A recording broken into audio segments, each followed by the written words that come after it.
Seja bem-vindo a mais uma videoaula. Hoje nós vamos discutir sobre o movimento circular uniforme. Trata-se de um movimento na trajetória circular ao longo de uma circunferência com a velocidade constante. Vamos lá? Nós temos aqui um diagrama do movimento circular uniforme, normalmente chamado também de MCU. Imagine aqui que você tem uma esfera que descreva uma trajetória circular. Então imagine que ela saia dessa posição indicada pelo ponteiro do mouse e complete uma volta ao longo dessa circunferência. Aqui nós temos algumas setas que vão indicar o sentido de algumas grandezas físicas. Por exemplo, essa seta em azul ela vai representar a velocidade dessa partícula circular aqui em preto. Então a velocidade está para cá. Nessa posição aqui, por exemplo, a velocidade está para baixo. Aqui para a direita e nessa posição aqui para cima. Então dá para observar de início que a velocidade está variando em termos de direção e sentido. Ou seja, aqui ela aponta para a esquerda, depois ela aponta para baixo. Para que a velocidade seja alterada, é necessária uma aceleração. Então, é como se tivesse uma força puxando essa partícula para o centro da trajetória. E existe uma força, assim, como nós iremos discutir no futuro. Essa seta em verde, ela representa a aceleração do corpo. A aceleração desse objeto negro aqui está sempre apontada para o centro. Observe, nessa posição aqui, ela está apontada para a direita. E o centro está para a direita em relação a essa posição. Aqui embaixo, a aceleração aponta para cima. E aqui, à direita, a aceleração está apontada para a esquerda, em direção ao centro. Aqui também eu coloquei uma flecha indicando que esse movimento se processa nesse sentido. Esse sentido indicado por essa seta vermelha é o sentido contrário ao sentido do relógio analógico. Então, esse sentido é chamado anti-horário. Então, imaginemos aqui que essa partícula está em sentido anti-horário, as velocidades indicadas pelas setas azuis e a aceleração indicada pela seta verde. Outro conceito importante aqui para a gente é a velocidade angular. A velocidade angular é a velocidade com que o ângulo desloca à medida que o tempo passa. Então, se você imaginar que a partícula está aqui nessa posição que eu chamei de 1, e ela vai girar aqui no sentido anti-horário até chegar na posição 2, quando isso acontecer, ela vai descrever um ângulo de 160 graus. Imaginemos que ela gaste 2 segundos para partir dessa posição 1 e chegar na posição 2. Então, a velocidade angular vai depender da razão entre a quantidade angular que foi deslocada, nesse caso 160 graus, dividida pelo intervalo de tempo gasto para a partícula sair da posição 1 e ir até a posição 2. A velocidade angular ela é denotada pelo símbolo ômega. Vejamos, aqui está o ômega. O ômega, então, é referente à variação do ângulo, quanto que o ângulo variou daqui até o final, como nós podemos ver, é 160 graus. O intervalo de tempo que eu sugeri para esse movimento é 2 segundos. Então, se o deslocamento angular for 160 graus e você gastar 2 segundos para isso, dividindo, você obterá 80 graus por segundo. Então, quando você tiver deslocamento angular por unidade de tempo, você deve lembrar que esse parâmetro representa a velocidade angular. Há algo importante para se observar entre a velocidade e a velocidade angular, entre o v, que nós conhecemos como a rapidez, e o ômega. Para observarmos como esses parâmetros se comportam, eu vou fazer um diagrama simples. Imagine aqui que eu tenha um raio R e a partícula esteja nessa posição aqui, onde eu desenhei uma circunferência. Vamos imaginar que essa partícula vai sair dessa posição e chegar nessa outra posição aqui, nesse sentido que eu indiquei, que é o sentido horário. Para isso, vamos supor que ela desloque um ângulo θ. Esse comprimento que eu estou rachurando aqui agora, olha, é a distância que ela percorreu ao longo da circunferência. Essa distância eu vou chamar de S. Podemos montar uma regra de 3 muito simples aqui. Olha só, eu vou relacionar comprimento com ângulo. Então, se você percorre um comprimento de 2πr, esse comprimento, lembre que é o comprimento de uma circunferência. Então, se você calcula o comprimento da circunferência em relação ao raio, o resultado é 2πr. E para você conseguir completar isso, é necessário um deslocamento angular de 360 graus. Ou seja, esse ponto vai ter que sair dessa posição e dar uma volta completa. Dessa forma, nós temos aí 360 graus. Aqui eu vou usar 2π, o ângulo em radiano. Quer dizer, uma volta completa corresponde a 2π. Como no diagrama nós podemos observar que se você percorrer um comprimento S, o ângulo deslocado será θ. É uma regra de 3 direta, como nós podemos ver. Se você diminui o comprimento, você vai diminuir o ângulo de forma proporcional. Dessa forma, nós conseguiremos mostrar que o S vai ser igual a θ vezes R. Se você dividir os dois lados pelo tempo, você vai ter comprimento por tempo. Vamos fazer assim, comprimento por tempo desse lado, do outro lado, ângulo por tempo. Mas olha só, distância percorrida por tempo é o que a gente chamou de rapidez. Nesse caso, velocidade. E ângulo por tempo, como nós vimos nos slides anteriores, corresponde à velocidade angular. E aqui nós temos o R. Ou seja, a velocidade linear, ela pode ser calculada pelo produto da velocidade angular pelo raio. O raio é a distância do centro até a posição onde o objeto descreve a trajetória circular. Nesse slide, nós temos dois objetos. Eu vou chamar aqui de objeto 1 e objeto 2. O objeto 1 está a uma distância R1 do centro de uma determinada trajetória circular. Observe que o 1 vai descrever essa trajetória circular.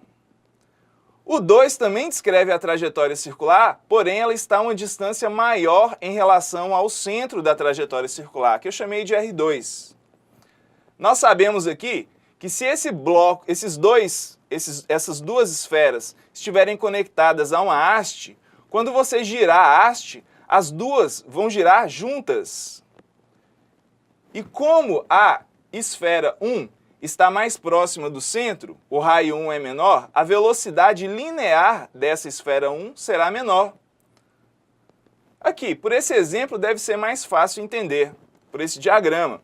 Aqui a esfera 1 vai dar uma volta, descrita por essa trajetória em vermelho, enquanto a azul vai dar essa volta, descrita por essa trajetória externa, em azul. Então, como o raio da primeira esfera é menor, quando você for calcular a velocidade linear, como a velocidade angular é a mesma para as duas, a velocidade linear da 1 será menor, porque o raio é menor. Enquanto a esfera 2 possuirá uma velocidade linear maior. Tá claro isso? Note que se você girar a haste, como se você estivesse girando o seu braço, por exemplo, em dois pontos distintos, esses dois pontos completarão uma volta no mesmo intervalo de tempo, ou seja, 360 graus no mesmo intervalo de tempo. Isso significa que a velocidade angular para 1 e para 2 é a mesma. Porém, a velocidade linear depende da distância que você está em relação ao centro. À medida que você distancia do centro da trajetória, a velocidade aumenta. Na década de 90 havia um programa interessante. Era uma disputa.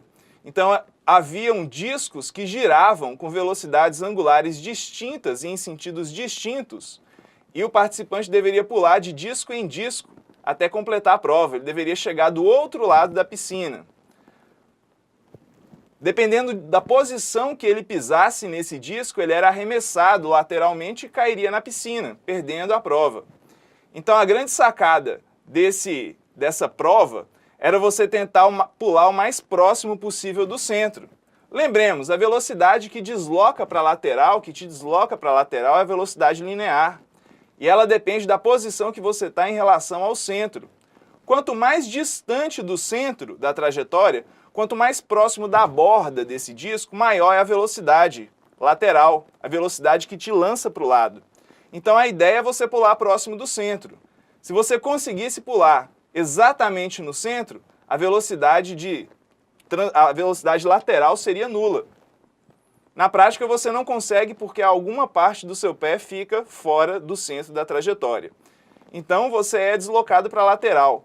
Mas em relação à extremidade, você tem mais chance de vencer a prova, pulando no centro. Nesse diagrama aqui, nós podemos recapitular que a velocidade linear é maior à medida que você afasta do centro de trajetória. Bem, nesse slide, nós vamos discutir o conceito de período. O período, normalmente representado por essa letra T em maiúsculo, representa o intervalo de tempo necessário para você completar uma volta em uma trajetória cíclica, por exemplo.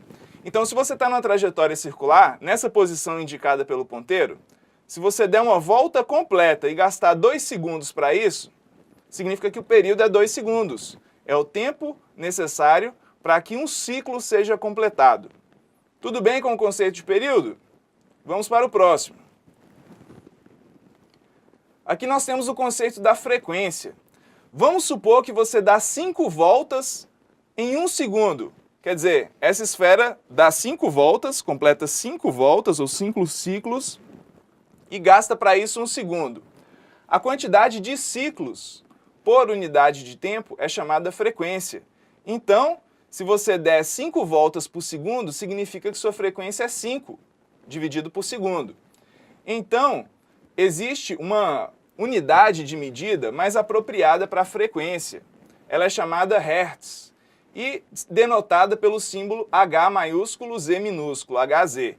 Então, quando você tem ciclos por segundo, você pode chamar de Hertz. Nesse caso que eu mencionei, 5 ciclos ou 5 voltas completas em 1 segundo significa 5 Hz.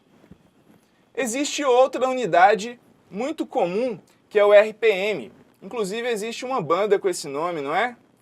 Bem, RPM significa revoluções por minuto. Mas e aí? Como é que eu posso relacionar revoluções por minuto com Hertz? Hertz é a unidade padrão, digamos assim, é a unidade utilizada no Sistema Internacional de Unidades e Medidas. Qual a relação que rotações por minuto mantém com Hertz? Vamos ver? Vamos lá. Uma rotação por minuto. Isso aqui significa que você tem um ciclo, ou uma rotação corresponde a um ciclo, por minuto nesse caso. Então eu vou escrever minuto aqui embaixo. Lembre que Hertz corresponde a rotações ou ciclos por segundo. Então basta apenas substituir minuto por segundo. Qual é a conversão de minuto para segundo? Bem, no lugar de minuto, vocês devem lembrar que é possível escrever 60 segundos, lá da primeira aula. Então, 1 minuto corresponde a 60 segundos. Isso significa que se você quiser converter RPM para Hertz, basta dividir por 60. Então, 1 RPM corresponde a 1 sobre 60 Hertz. Lembremos que Hertz é ciclos por segundo.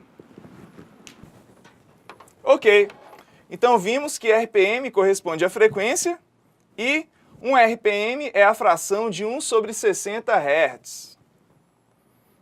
Bem, qual a relação agora que nós podemos montar entre frequência e período?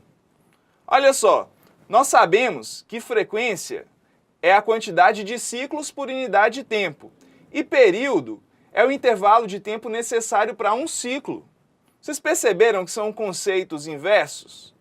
Quer dizer, período é o tempo necessário para completar um ciclo. Frequência é a quantidade de ciclos por unidade de tempo. Ou seja, o período é o inverso da frequência e vice-versa, obviamente. A frequência é o inverso do período. Vamos ver um exemplo? Imagine que você esteja em um MCU, ou seja, em um movimento circular uniforme. Nesse caso, o enunciado informa que um objeto gira completando 10 voltas a cada 5 segundos. Bem, pede-se a frequência em Hertz e o período. Bem, nós temos 10 voltas a cada 5 segundos. Quantidade de voltas por unidade de tempo é a frequência, não é? Então 10 dividido por 5 é referente à frequência. Vamos ver isso? Olha só, a frequência é o número de ciclos, nesse caso são 10 voltas, por unidade de tempo, nesse caso 5 segundos. Então se você dividir a quantidade de ciclos pelo intervalo de tempo, você vai obter a quantidade de ciclos por segundo. Ora, ciclos por segundo a gente sabe que é hertz. 10 dividido por 5 é 2. Então você tem 2 hertz. E o período, lembremos, é o inverso da frequência, como vimos no slide anterior. Dessa forma, o período é simplesmente 1 sobre 2. Aqui, olha, o período é o inverso da frequência. Se a frequência é de 2 Hz, o período vai ser 1 sobre 2 Hz, que é igual a 0,5 segundos. Então, pessoal, dessa forma, finalizamos mais uma videoaula. Aprendemos hoje o movimento circular uniforme. Resolvam os exercícios e nos encontraremos em breve. Até mais!